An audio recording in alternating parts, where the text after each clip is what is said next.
I want to get and I've never seen this game before Crisis before. I have no idea what it's about. I know it's the Turks story, but that's all I know. And unfortunately, it's not out on anything anymore, so we can't really play it. But released by Square Enix in the year 2004 on mobile phones, before Crisis, Final Fantasy VII would be Square Enix's first original mobile title.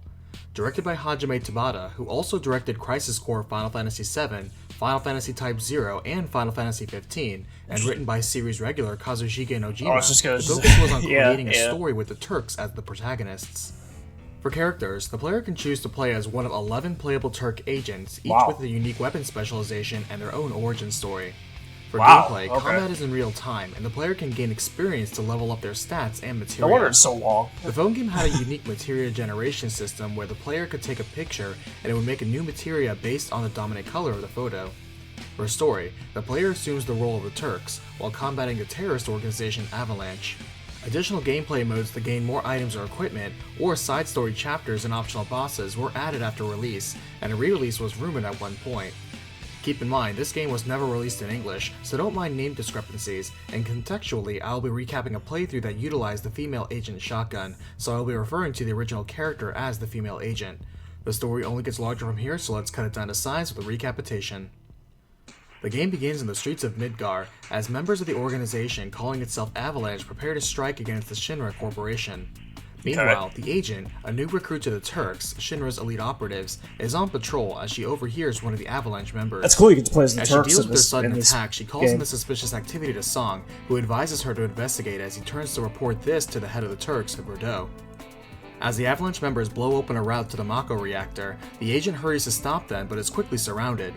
Fortunately, another Turk member named Reno comes in to save her, buying her time to stop the enemies already within the reactor, and Reno is called out by the Avalanche officer in charge of this operation. I like this so much better, The agent succeeds on her end, but finds Reno is taken down by the one in charge.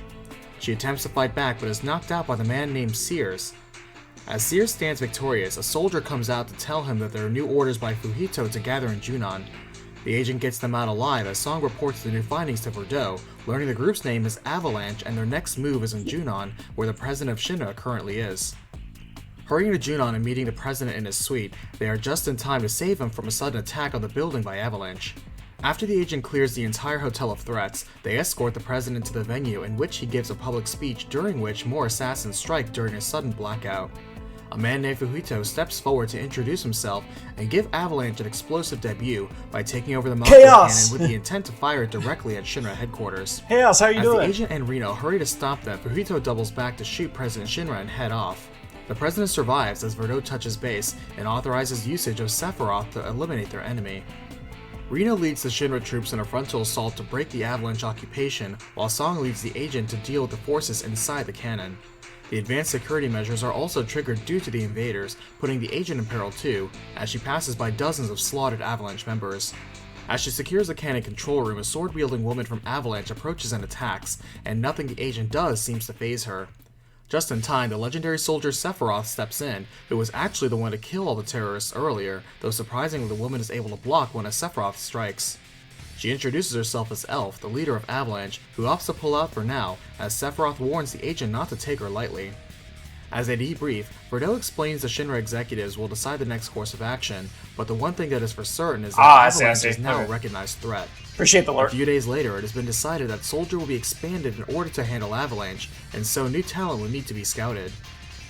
Reno, Rude, and the agent are assigned to work together on this effort as they search out Soldier candidates, sometimes taking them by gunpoint. Rude explains the reason that so many candidates are needed is because a few qualities are needed to make the cut for Soldier, and so very few will actually make it. One of the noteworthy candidates they pick up in Costa del Sol is a particularly large and battle-hungry man named Azul, who still is no challenge for Rude. Holy shit! Later, Song warns them Avalanche forces are approaching the harbor they will be docking at, and Sears is there, intent to free the Azul from Dirge is on Soldier this. from expanding. Huh. As the agent helps fight back Avalanche, Rude, seen as the strongest of the Turks, faces down Sears, who takes him down with alarming ease. Song tells him the ship Avalanche is on, and Reno and Rude head out to handle it, while the agent settles things with Azul, who actually wants to join Soldier and live a life of constant battle. That's pretty Meanwhile, cool. the tag team of Reno and Rude is just enough to overpower Sears, as the mission ends up being a success for the Turks. Elsewhere, Elf and Fujito are discussing their next plan, which is to steal some top-secret information from Shinra. Back in Midgar, the agent is there to escort Dr. Rayleigh, who is transporting vital information about Soldier, though among the other guards is a common infantryman named Cloud, who is eager to prove the usefulness of common soldiers to the Turks. His naive ideals and foolhardy bravado constantly interferes with the agent and compromises the mission as he gets on the train and leaves the agent with the enemy, causing her to miss the train as well. Hurrying to catch up, the agent makes it onto the train, walking in on Cloud getting knocked out. She saves them both, though Cloud still complains about the cold nature of the Turks, as well as cursing his own weakness. The agent single-handedly handles the death Cloud's been through so much while securing the train, protecting the doctor, and babysitting Cloud. The enemy manages to steal away the disc, though fortunately it's biometrically locked to her. Leaving for her next assignment, the agent recognizes Cloud's guts for constantly trying, and the two seem to understand each other just a little bit better. Elsewhere, it turns out Fujito is able to get past the security measures of the disc and analyze it. Now learning the secrets of Soldier, they seek to improve their anti-soldier measures, though there are a few things they will need from Dr. Hojo, the head of Shinra's science department. A few days later, the Shinra executives are discussing the increased damage being caused directly by Avalanche, and Vice President Rufus points out Avalanche is suspiciously aware of Turk operations and movement, as well as evading investigations on their headquarters, suggesting an information leak somewhere. As more time passes, we see in Icicle Lodge some troops of Avalanche are somehow getting a substantial upgrade that puts them on par with actual soldiers. The Turks get the report as the agent is sent to investigate, where she finds tanks full of strange liquid Avalanche has been immersing their new forces with, as well as captured Shinra soldiers. She takes on the leader of the Raven Special Forces, Tierce, and soon runs into another Turk, Two Guns, who helps her escape. She's surprised to run into Tierce fully recovered somehow, and after taking him down again, Fujito now steps in, revealing the capsules she discovered are what allowed them to revive ravens like Tierce. Boasting their immortality, he still disposes of Tierce given his repeat failures to defeat the agent, claiming Shinra lives will replace those stolen from the planet.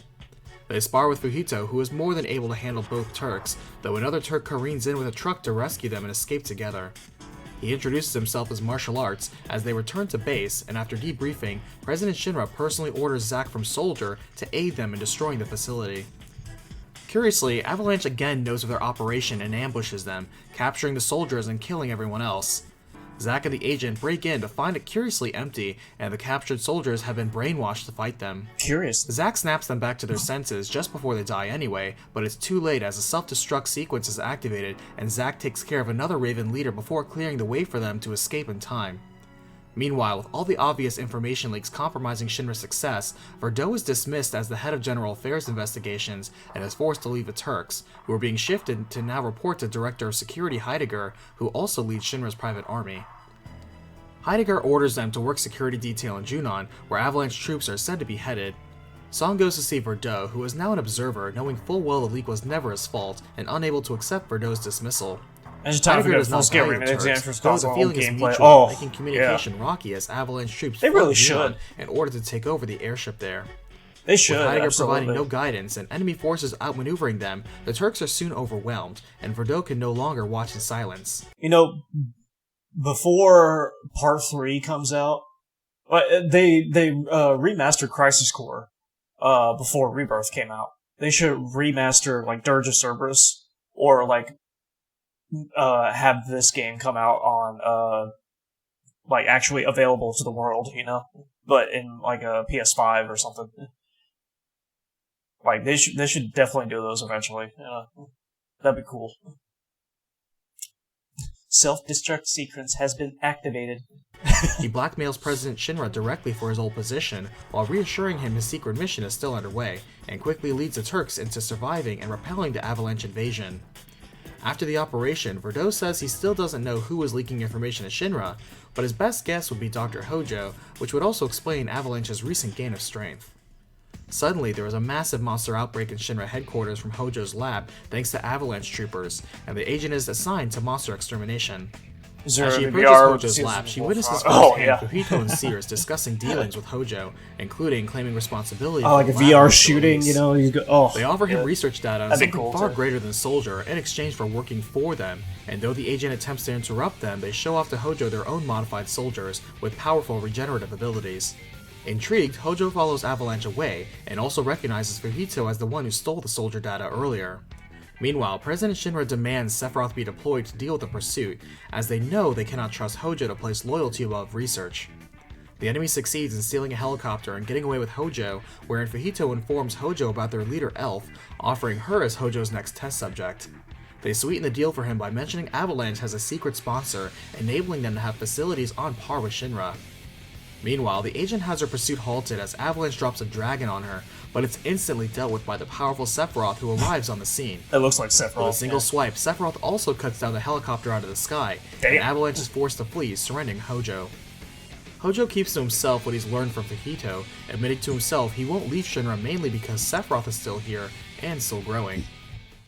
Back in their base, their mysterious sponsor is displeased at Fujito's rogue actions, but still informs them of one of Shinra's top secrets, the location of the last surviving ancient. At the same time, the agent finds herself lost in the slums and happens to find herself outside Aerith's house, and protects her from attacking Avalanche troops. As she takes it upon herself to escort Aerith to safety, Aerith takes the opportunity to ask the agent about the world outside Midgar, expressing her dream to travel the world someday too. Unfortunately, Sears corners them personally, taking down the agent and bringing Aerith to Elf. They ask her to join forces to fight Shinra, starting with telling them where the mythical Promised Land is, but Aerith confesses she doesn't know. Instead, she recognizes a voice within Elf, though Fujito stops her from elaborating.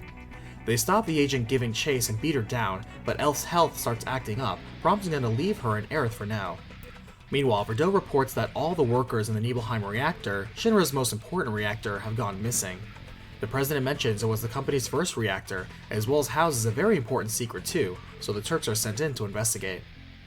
The agent is sent in, discovering dragons have swarmed the reactor, running into Tifa in the mountains as she makes her way down to the village. Song informs her Sephiroth is now being deployed to handle the dragons, but will need a guide to the reactor up on the mountain. In this one. So the agent persuades Tifa to be the one to help Sephiroth when they get to town. I can't tell. Arriving, the agent greets Sephiroth, Zack, and Cloud, and informs them Tifa will be guiding them up the mountain, which makes Cloud nervous. The next day, everyone notes how odd Sephiroth is acting, and things take a turn for the worst as Sephiroth suddenly decides to burn the whole village down.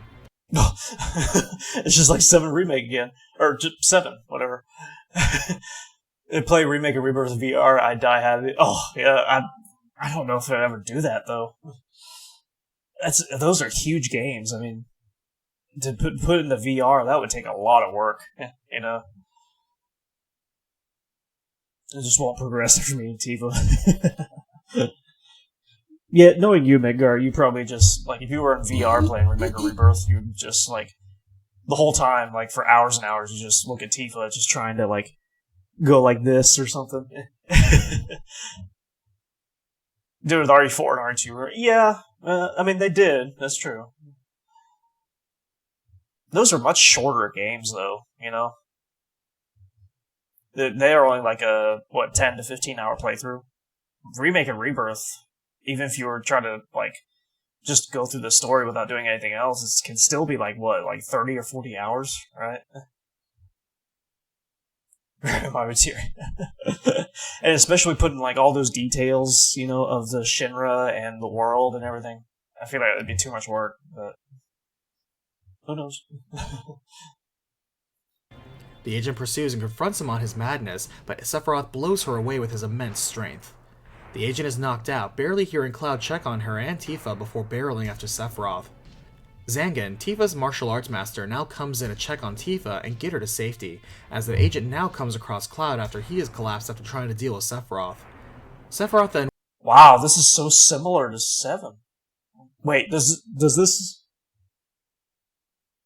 Well...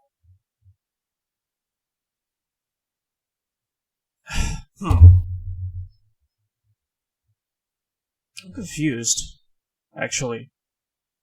Oh yeah, the trees too. The trees need to be better. Huge materia, yeah.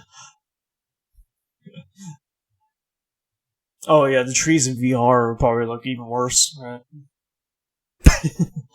Anyways, I'm confused about this a little bit. Are we going through the events of 7 again? It's just a little bit different? Or... Yeah, I think so, right?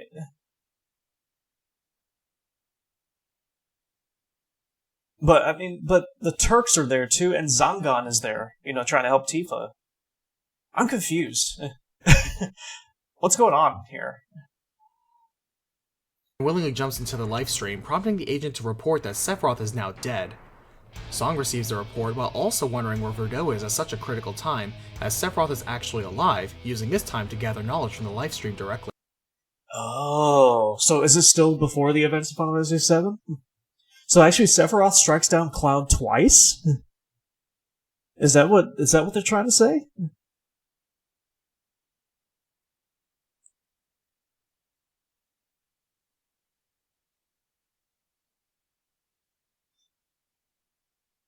I think so, yeah, because... Wait.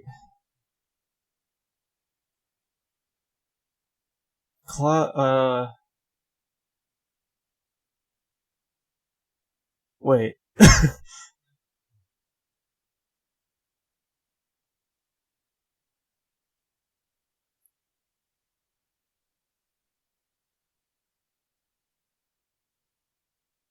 This takes place leading up to the Nibelheim incident? So it was only once. But what about the flashback of what actually happened? Like, what about, like, with Zack and everything? And the fact that Cloud actually defeats Sephiroth. Well, I guess he does toss him in the live stream? Maybe this is just a little bit different. Maybe that's why I'm getting so confused. Because Crisis Core is a little bit different than the original 7. Right? So maybe this is just like another retelling of it a little bit. The agent guards the wounded Zack and Cloud until Song and Hojo arrive on scene and ask her to now clear out Shinra Manor for them.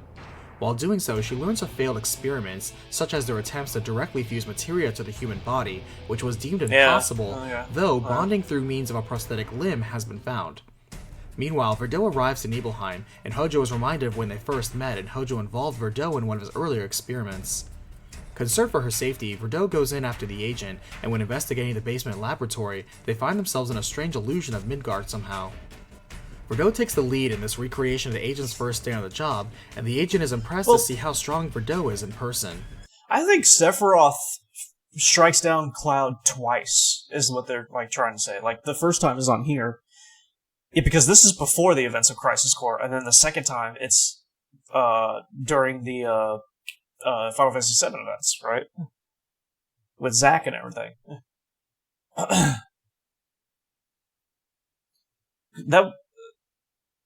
That would make sense because there is no Verdot. Like, he's the leader of the Turks, and at the time of Crisis Core, was it what's his name? Shit. Wasn't Sung the leader of the Turks, right?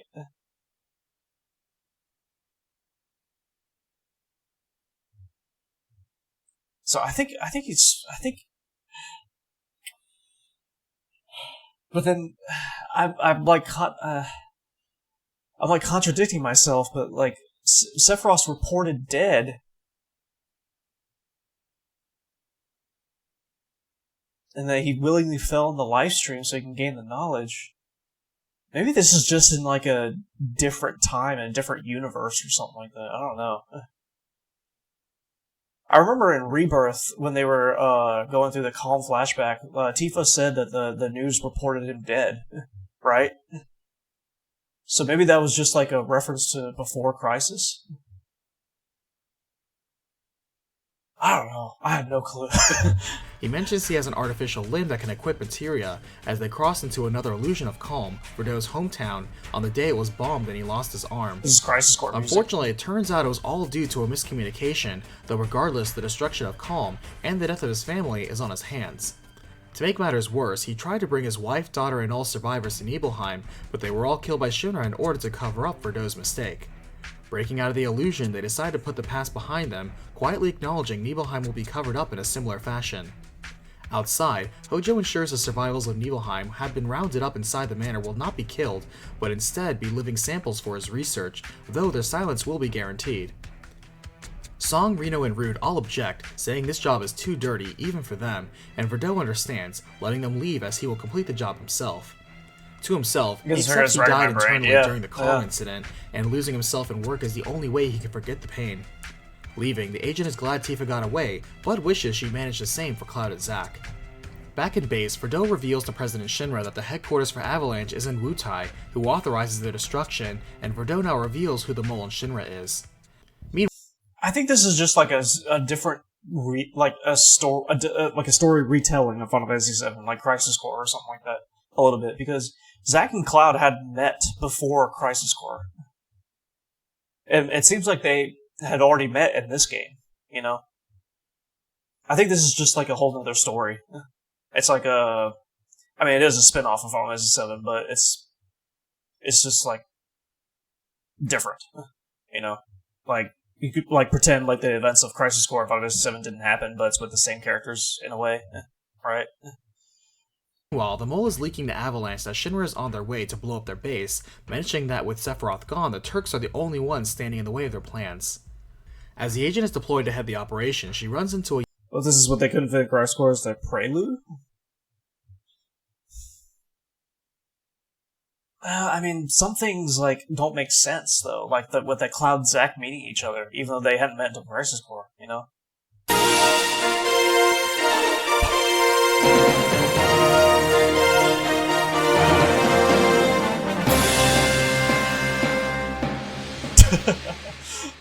Hey, Zimzy, thank you for the Prime. Appreciate it, man. How you doing? How you doing tonight?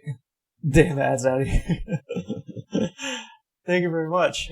How was your spring?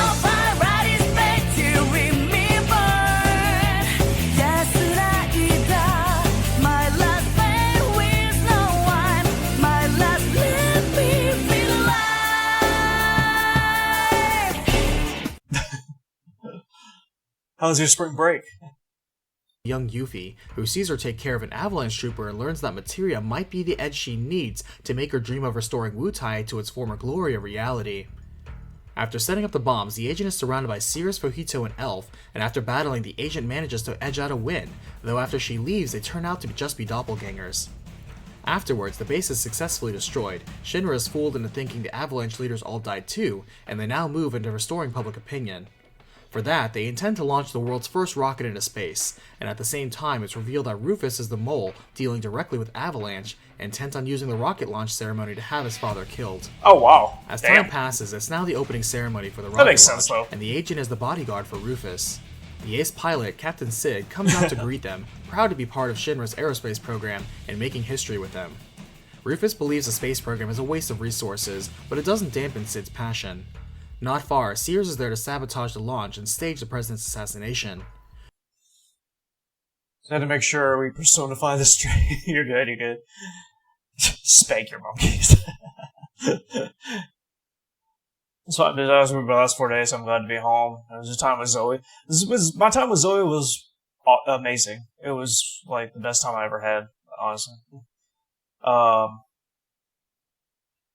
That's really all I can say. Rufus agrees to go on a tour of the rocket to distract Sid and the agent, and in the meanwhile, one of the oxygen tanks is stolen, preventing launch of the rocket. Though they get a replacement one in, their best mechanic continues running tests on it, unsatisfied with the test results. So this is the events of Final Fantasy VII. Yeah, this makes sense because, this part was the flashback of Final Fantasy VII. That makes sense. Okay. So they're actually playing that out, which is pretty cool, actually. I like that. I wonder if this is like a...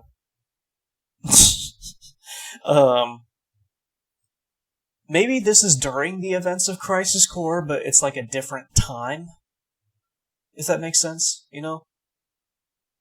It's, yeah, kind of like a mixture of everything, but it's also in the past. But that seems to make the most sense to me, because Cloud had already met Zack. He hadn't met Zack until, like, the middle of Crisis Core, right? So maybe this is, like, after those events, but... Was Sung the leader of the Turks? I forget. If he was, then that part doesn't make sense. Because Verdot is the leader of the Turks here. But then Sephiroth is also supposed to be dead. Even though in Crisis Core, it's like different. I don't know. Maybe it's just like a mixture of everything, and it's just different. Down to the countdown of the launch, and she's still down there, pressuring Sid into sacrificing his dreams and canceling the launch at the last second. Sid is still optimistic the rocket will fly again, but with the public embarrassment of the failed launch, Shinra halts the space program due to Rufus's growing persuasion. Meanwhile, Song now notices the occupation of Avalanche troops in the reactor being built in. It could be during downtime, and Crisis Core episodes just do all the time when they like inject the events in the middle of games. Yeah. This gives me a surprise. Characters I've never seen. Yeah. Yeah, it's probably that, honestly. I think it's just downtime in Crisis Core.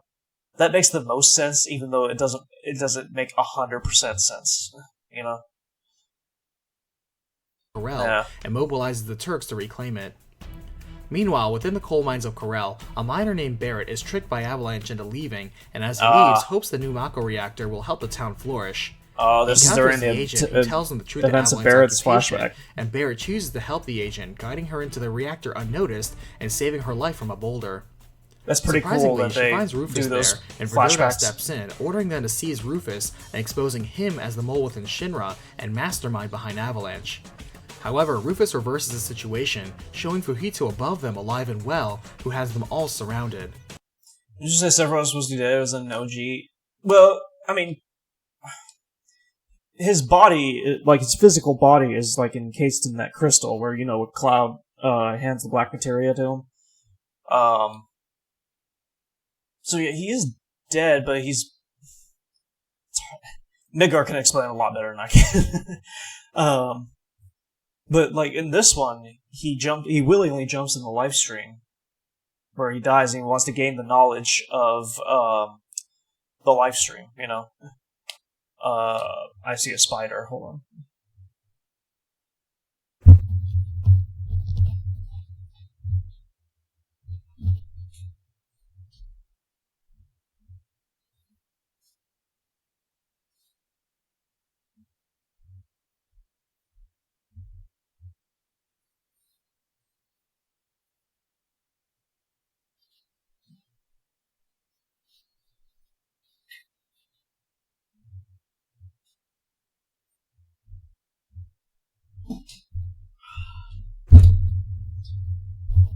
Okay, here we go. But in Crisis Core... God, it's been a while since I played Crisis. What happened in Crisis Core? Well,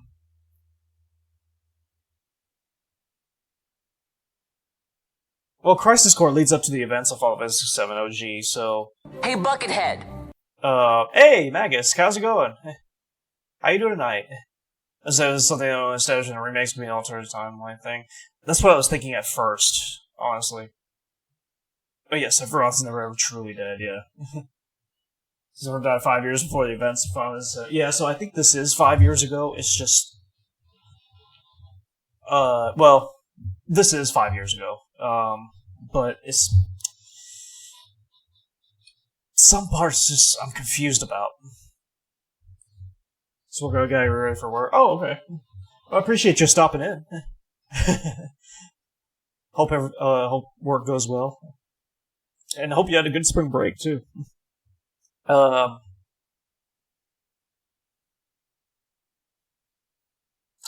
yeah, Sephiroth is like... What's the best way to explain him, chat? I mean, he died 5 years ago, but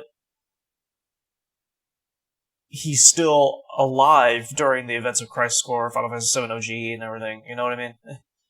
What's the best way to describe that? I don't think he's an illusion because everybody can see him. Or I guess maybe an illusion. Zombies.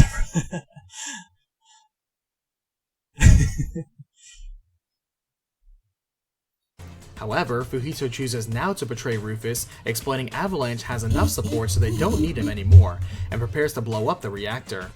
As Elf and Sears come out, Verdot now recognizes Elf as Felicia, his daughter long thought dead.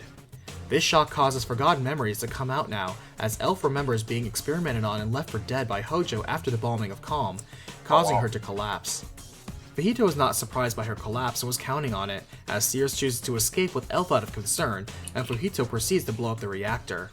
The Turks urge Verdot to go after his daughter as they continue to arrest Rufus by order of the president, and Verdot announces this will likely be his last mission, as death is the only way out for a Turk.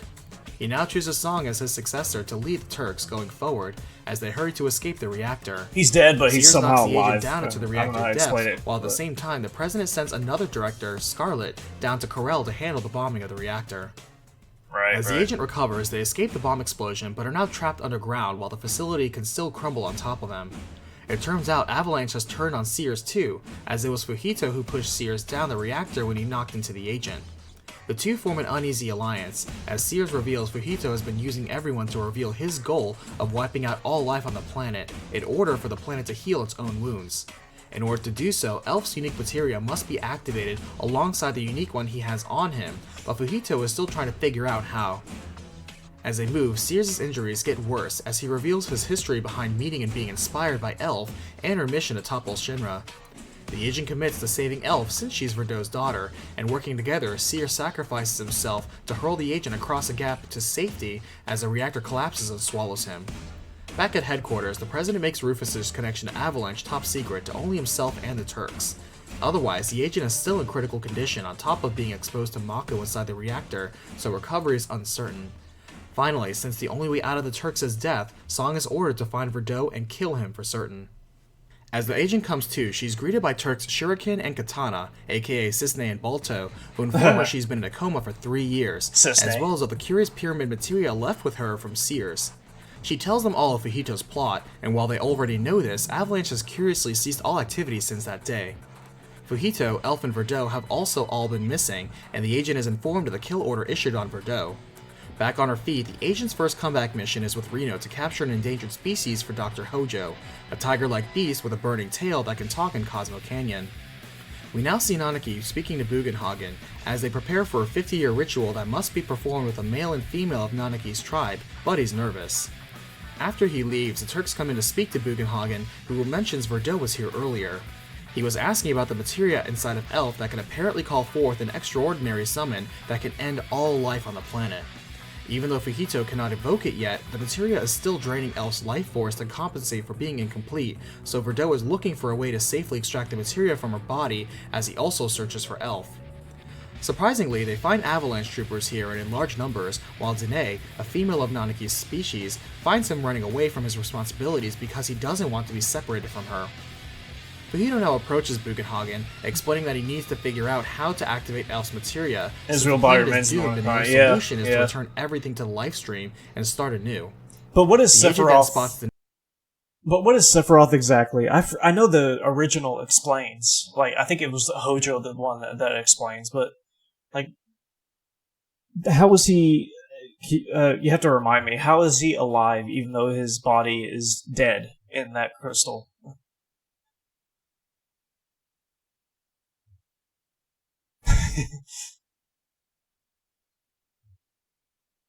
and gives chase to capture her, and not So it was a bizarre experience clone with Genoa's. Yes, thank you. Ah, right. Oh. Okay. Right. Alright, he's a failed experiment. Okay. Now that you guys said that, it's all coming back to me. I should know this, honestly. It's like looks like it's a memory issue, or a knowledge issue, but yeah, it's been a little while since I played Final Fantasy VII, so Looks like it's a skill issue. I just need to be reminded. Drove him to madness after he found. Yeah, right, okay, right. God, I must be tired or something. I know. I'm sorry. Final Fantasy VII is not my favorite Final Fantasy. Final Fantasy X is. I'm Mr. Knowledge in Final Fantasy X. I know Final Fantasy VII pretty well. I don't know everything though. Mignar probably knows more than I do. Nanaki summons his courage to step in and fight to protect Danae and the canyon. The agent wins, but agrees to allow Nanaki to participate in the ritual before they leave with him. At the same time, it's reported to Song that 2 research samples in Nibelheim have escaped, and it's actually Zack carrying out a comatose... I wish if it wasn't for DMCA, copyright stuff. Damn it, Nigar. Cloud away. The Turks are deployed to apprehend them, but Song warns them the army is also marching out to get them. The agent is surprised to learn Zack is the fugitive sample, and after informing Song, the agent chooses to look the other way as a favor to the soldier. Also, she announces her intent to investigate what occurred in the Shinra Manor lab, and arriving, is shocked to find Verdot also investigating the same lab. In the basement, they find Vincent in a coffin, who reveals he was a former Turk and partner to Verdot. He reveals he has seen the strange pyramid materia before, and directs them to where it is, while Verdot mentions they must gather 4 of them in order to save Elf. With some trickery, Fujito steals it from under their noses, and to fool the army that is spying on the agent's actions, Verdot knocks down the agent and chases after Fujito. It's the way of our retro achievements run, if I was technically. What does that mean? Discord watch party. I mean, we could, honestly. I have the disc. Leaves her a note which directs her to speak to Reeve for additional assistance. Meanwhile, it's reported to the president by Director Scarlet that the Turks are defying their assassination order and aiding Verdot. In response, he orders Scarlet to handle the assassination. At the same time, Song gathers all the Turks, who unanimously agree to put their lives on the line and turn against the company in order to save Verdot and Elf. Now recognized enemies of Shinra, the Turks still have Rufus hostage in their secret headquarters, while they send the agent to meet Reeve. The agent encounters Ketchi, Reeve's remotely controlled toy cat, who tells them another pyramid materia is in Gongaga, Kate while Sith? mentioning he and Verdot also go way back. Is that actually how that's pronounced? Ketchi? Or is it Kate Sith? I hope it's the director's cut. I don't know if it is, actually. I have to check. Is that actually how it's pronounced? As the agent locates another piece of the pyramid materia under the presence of Avalanche, she is surprised to be aided by Sears, who survived after all thanks to Verdot, who reveals himself. He explains that when all 4 parts of the pyramid materia are gathered, Elf will be saved, but a being known as Zirconiade will appear and destroy everything. Sears has an idea that if an imperfect version of Zirconiade is summoned, Elf will be saved, and they can defeat the summon before it ruins the world. They leave together to gather the last piece, though their meeting is spied upon by the army. When word reaches President Shinra, he assigns Scarlet to eliminate the Turks as well, and capture Verdot so he can get back Rufus from the Turks. Oh wow. In the meanwhile, Zack and Cloud are caught by the army despite the efforts of the Turks, and as time passes, there is new Avalanche activity in Corel Prison. The agent is sent in to investigate, and while crossing a desert, discovers a dehydrated Shallua collapsed in the desert, who recognizes the Turks. Huh. The agent Shallua, manages to get the Dirge materia again. they need before Avalanche does, but Shallua spits back that she's a victim of the Turks, as she's looking for her sister Shelk, who was taken by the Turks to become a soldier. Right. She also reveals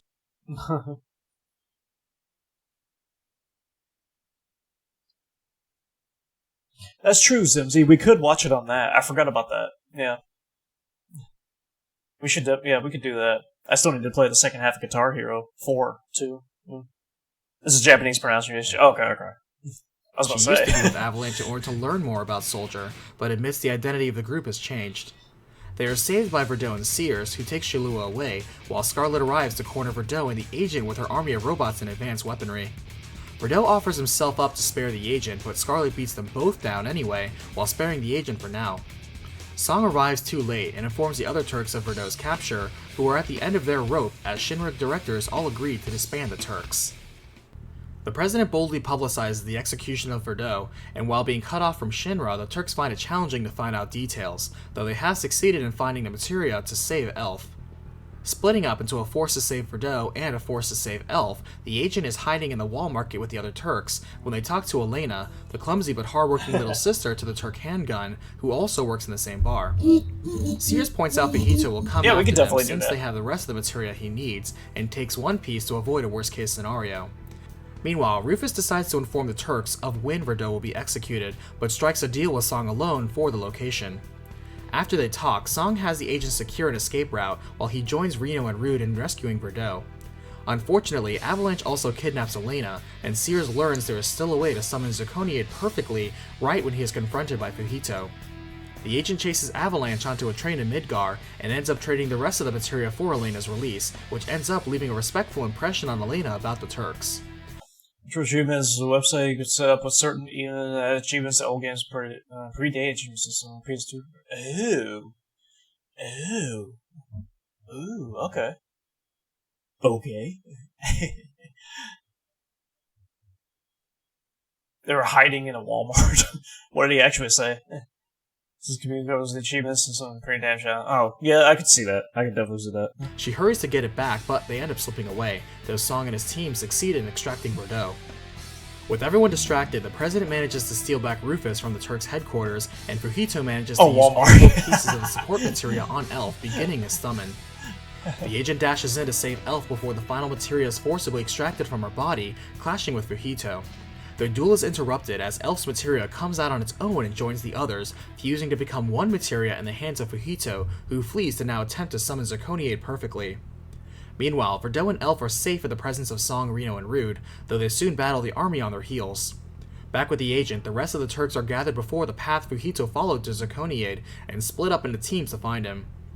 Catching up to Fujito, the agent is joined by Sears, as they combine their efforts to finally beat down the radical leader of Avalanche. Refusing to lose, Fujito takes Zirconiade's materia and fuses it into himself, transforming into a powerful monster, and strikes down Sears with a mortal blow. The agent is pushed to their limit, edging out a win against the augmented Fujito, and with his dying breath, Sears leaps in to blow himself up alongside Fujito, shattering the materia and ending Fujito for good, though Zirconiade's awakening still continues. Meanwhile, the army delivers new orders that by order of the president, the Turks' punishment will be suspended on the condition that Bordeaux is executed. Understanding that their old order ends now, Song turns about to shoot Elf and Bordeaux, stunning both Reno and Rude. Back with the agent, they make it to Zirconiade, who has manifested and already proves to be more than they can handle. At this time, the rest of the Turks all trickle in to back up the agent, having succeeded in cutting off Zirconiade's power sources. Taking turns at the overwhelming monster, their combined teamwork wear it down, but at a heavy cost as one by one their numbers fall against Zirconiade. Pushed to the brink of death, the agent has flashbacks of the people they've helped along the way, and suddenly realizes her own limit break. The attack lands with tremendous effect, as Zirconiade is blown back and begins breaking apart in its defeat. Reno and Rude are outside the fight as they witness Zirconiade explode, catching the rest of their allies with it in tragic sacrifice. As the game ends, Song appears before a Shinra inquiry board, as only himself, Reno, and Rude have survived. Rufus now steps in, objecting to the disbanding of the Turks, pointing out their loyalty in the form of ending the leaders of Avalanche and Bordeaux. Though to the side, Rufus does so after demanding their loyalty to him. Song now lets his hair down, announcing a new age for the Turks going forward. As events pass and it's now during the final act of Final Fantasy VII, when Meteor is falling, the Turks are helping evacuate the citizens of Midgar, but are struggling to keep up. At this time, Bordeaux, who Song helped fake his and Elf's death, now appears with the rest of the missing Turks since the Zirconiade fight, who are actually all alive and are here to help complete the final mission of the Turks together. Before Crisis, Final Fantasy VII has enjoyed the success of 1.6 million downloads. Wow. Okay. I have some unanswered questions.